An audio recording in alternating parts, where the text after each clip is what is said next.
So I thought maybe that talking with you about this mentorship stuff today is probably good because I felt um, there's various kinds of mentorship. In a way, you are the poster child for kind of this serial mentorship, right? That you began working for me in 2007, and then you mentored Akshatha and Preeti and so on, and now we have these whole series of other students. So in that sense, mentorship is you're kind of the primary example of that kind of serial mentorship of people working for me. And now Tori Fung, one of the current students taking the course, who's going to start with me on. So I mean, your legacy of mentoring is sort of cool. That's good. It sounds like they're really earnest students. I liked one thing that you said that Corey had wrote. He seems really thoughtful. That's good. Yeah, no, I think so too. They're people of real depth.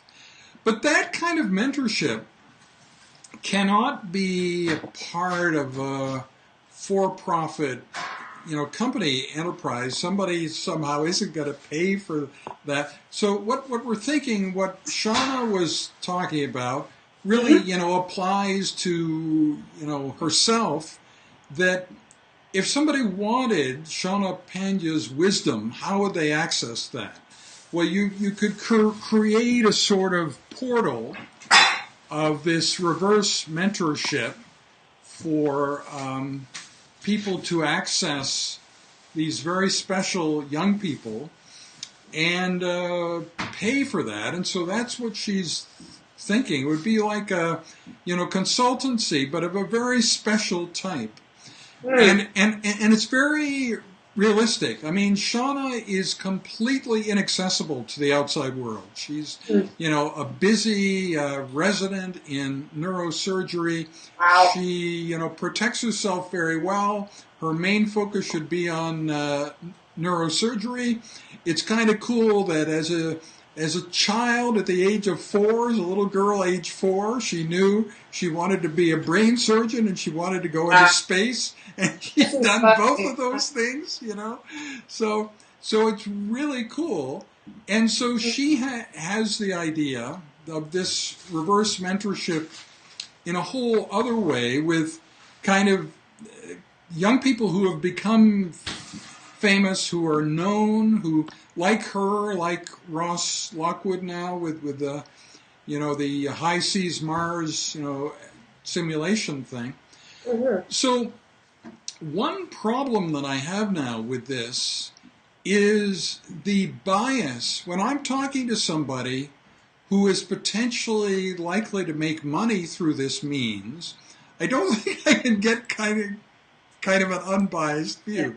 Whereas I think with you that I can. So what are your thoughts about this? I mean, from a young person's point of view, does this make sense? Is it something that's missing in the world, that there should be more older people consulting, prominent, well-known young people who have already, made their mark and sort of, accomplished things? Does that make sense to you? Does it seem stupid? No, I definitely don't think it's stupid. I think it's a really valuable thing to do. And to help with reverse mentoring too, it's helping to facilitate people on both ends to find how to work better in the world and to develop skills and values. And I think it's a really good process. And I think that, I think especially seeing it in the past with students that you've worked with, it has always been successful. And experience always shows whether something is valid or not. And I think that from my standpoint, I would definitely say I think the reverse mentorship idea is really good. Yeah. And I think only good can come. Yeah. Well, I was interested that Mallory Chipman, this young singer now in Edmonton, remarkably talented. I think she's about 20. She's Tommy Banks' granddaughter. Ah, And we have an awesome video of her. She's particularly good at scat jazz singing, and like Louis Armstrong, right? I mean, that he I guess started that, and so on. So I was particularly interested in her thoughts on it. Like a singer, you presume that whether she has one now or not, but she'd eventually have a manager or a promotion company. Is this simply redundant, or will it bring things to her, professional life that would not come any other way? And she thought that it would bring things that would not come any other way. Like, people would contact her management when they should want her to sing, but people might not think of contacting her just to find out what she thinks about things. And she's a really, articulate young woman who knows a lot about kind of highly specialized things like scat singing and like the Searchlight contest, the CBC Searchlight contest for music, I had what I thought was this really bright idea, and I contacted her about it. There's another singer here locally who created a Facebook page just to get people to vote for his Searchlight profile on the CBC contest. So I contacted Mallory and I said, "Would you like me to do that for you? Should we create a page like that?" And I learned so much from her, response to this. She said, "No, Kim, if you go to my regular website, you'll see that I'm already promoting the Searchlight contest there. And I really think that it's unusual and kind of bizarre enough to have a Facebook page just saying, 'Vote for me,' that this could potentially backfire. And I might actually get fewer votes." And so she told me at the time that the contest was only local, and then she made it to the next level. So now she's been successful at the local level for this Searchlight thing, and now she's at the national level. So I was really impressed, just like we're talking about, that I learned something from her in that interchange, that my quote unquote smart idea was actually not really all that clever after all, And I felt, well, okay, so this really proves that it is possible to learn in both directions. And the other thing that I'm proud of is that I think that I successfully, I've never, because my Facebook friends are so varied, I've never sort of mobilized them for any one cause, because they don't all think the same about things. But about Mallory Chipman, how could you not like Mallory Chipman singing, So I think that, in fact, by suggesting to my Facebook friends that they go in there, they have to register, so it's a bit of a process. You can't just go to the page and vote. You have to go and register with CBC. You have to fill out a form and everything.